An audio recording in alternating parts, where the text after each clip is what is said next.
The Lord continued, "The jiva perceives all these elements as constituting its body in the void, even as the dreaming person perceives diverse objects within the inner void."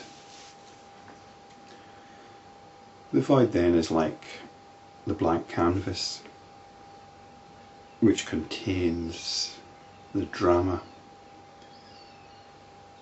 It's like the television screen which contains all the variety of television programs. So when we dream, there needs to be an arena for that dream, doesn't there? The dream isn't just hanging out there in space somewhere. So we call it the void because it's just a container. It's an empty container for whatever happens within it. The same mechanism which creates dreams also creates our whole experience of perceiving a universe, an external universe. It's all created by the mind. The mind constructs images, that's what it does. It creates objects, it creates ideas. Some of these ideas we ascribe reality to, and some we don't.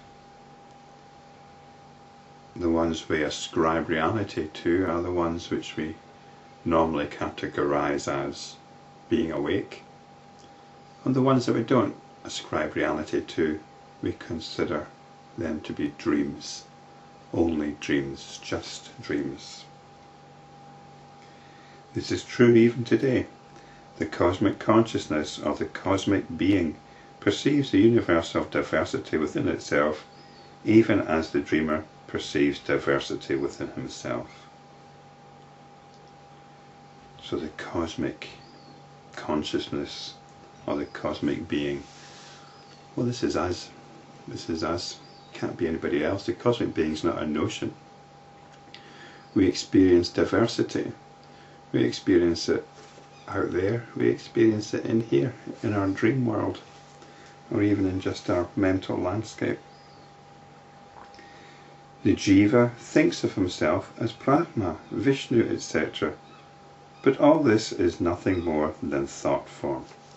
So this jiva, I identify myself with a certain cultural, social, physical identity. So does Brahma, the creator, so does Vishnu, the preserver.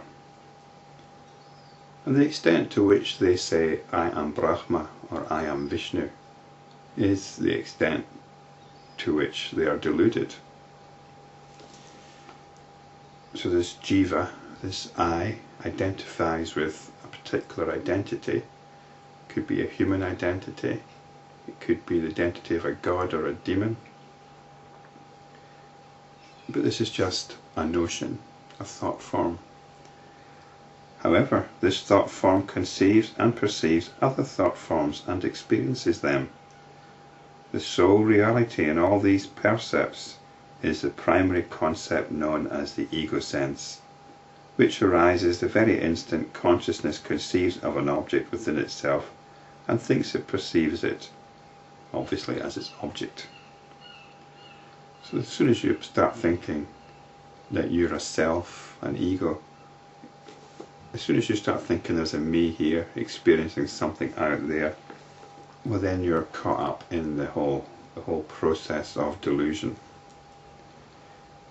Basically at this point you enter time and space. That instant itself is the epoch and all the multiples and divisions of epochs. As soon as you start conceiving of an object, of a me, you start thinking in terms of space and duration. You start thinking of past and future, which stretch off indefinitely, unless you believe there's an end of a universe and the beginning of a universe, in which case you can calculate a number for that period of time, which is here described as an epoch. And then you get the divisions of epochs. In every atom of existence, this drama of self-feeling and self-knowledge is enacted all the time. all of which is nothing more than thought form created by cosmic consciousness. And it's going on from moment to moment. The universe wasn't created 15 billion years ago. This is a story which has got its own uses. The universe is created right now. It's being created moment to moment. We've just heard how the mind creates dreams. If I experience a rock in a dream, was that rock, can we trace the origins of that rock back 15 billion years? Everything is created from electricity.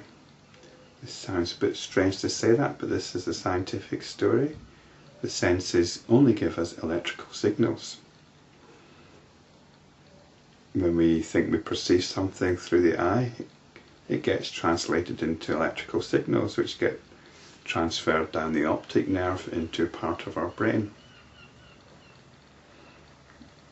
And that electrical signal is magically transformed into shape and colour, and lots of other sensations through the other senses. So the mind is creating this magic. The mind is, according to science, turning electricity into our whole experience of the phenomenal universe. So that's creation. Even the story of electricity is a creation. That creation is going on moment to moment, at the very heart of our being. The Big Bang is happening continuously. It's exploding into our awareness every moment. Yet nothing is created by or in cosmic consciousness, for it remains unchanged and unmodified. And this cosmic consciousness is our awareness. How can we say anything is unless we're aware of it? How can we say that anything might be unless we're aware of it? It's awareness which illumines everything.